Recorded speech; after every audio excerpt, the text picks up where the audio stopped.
hoyga banaadir TV ayaa naga daawanaysaan daawadayaal soo dhawaada mar kale saakay waxa qorshuhu yahay in magaalada Kismaayo xarunta gobolka Jubbada Hoose oo dib ugu bilowdo wadahadalka u dhaxeeya madaxweynaha Jamhuuriyadda Federaalka ee Soomaaliya Xasan Sheekh Maxamuud iyo madaxweynaha dowlad goboleedka Jubbaland Axmed Maxamed Islaam Madoobe xalay wadahadal waqti badan qaatay ayay yeesheen labada mas'uul waxaase la isku dhaafi waayay qodobada midba midka kale uu soo diyaarsaday waxaana ugu muhiimsaneed in dowladda federaalka ee Soomaaliya Axmed Madoobe soo jeedinay aqbasho doorashadii kol hore uu ka sameeyay Kismaayo arintaas waa uu ka biidiiday sida wararku ay sheegayaan madaxweynaha Jamhuuriyadda Federaalka ee Soomaaliya Xasan Sheekh Maxamuud waxaana uu sheegay in muhiim ay tahay in uu ka gudbo arintaas una diyaar garoobo doorasho toos qof iyo cod ah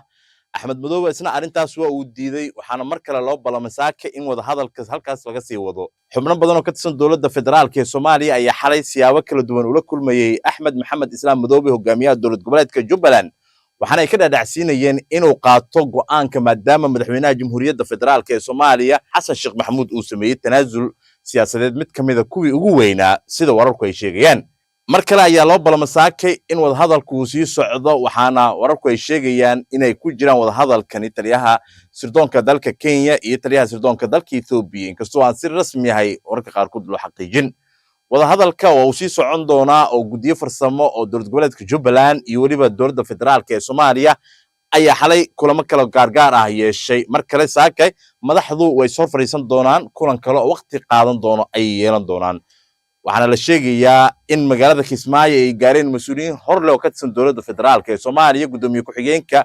labaad ee xubnaha gudoomiye ku-xigeenka koowaad ee xubnaha xildhibaanada golaha shacabka baarlamaanka Jamhuuriyadda Federaalka ee Soomaaliya Sacdiya Yasiin Samatar iyo mas'uuliyiin kale ayaa gaaray Kismaayo si wada hadalka loo noqdo mid miro dhal ah oo madaxda la isku soo dhawaanshiyo ay sameeyaan iyo tanaasul siyaasadeed badma midka kale wararka qaar waxay sheegayaan in madaxweynaha Jamhuuriyadda Federaalka ee Soomaaliya Xasan Sheekh Maxamuud haddii wada hadalkan si rasmi ah u taabageli waayo kulanka maanta uu la qaadanaya Axmed Maxamed Islaam Madoobe dib ugu soo laaban doono magaalada caasimadda ee Muqdisho oo wada tashiyo dheeraad ah la gari doono balse wararka qaar kale waxay sheegayaan in haddii wada hadalkan uu noqdo mid toosa oo sidii la rabay ee madaxdu isku fahmaan ee warbaahinta la hadli doonaan wixii wararkan ku soo kordha wararkeena iyo barnaamijyadeena dambe ayaad ku daawan doontaan daawadayaal nabadiino nooli kulati dambe salaamullaahi calaykum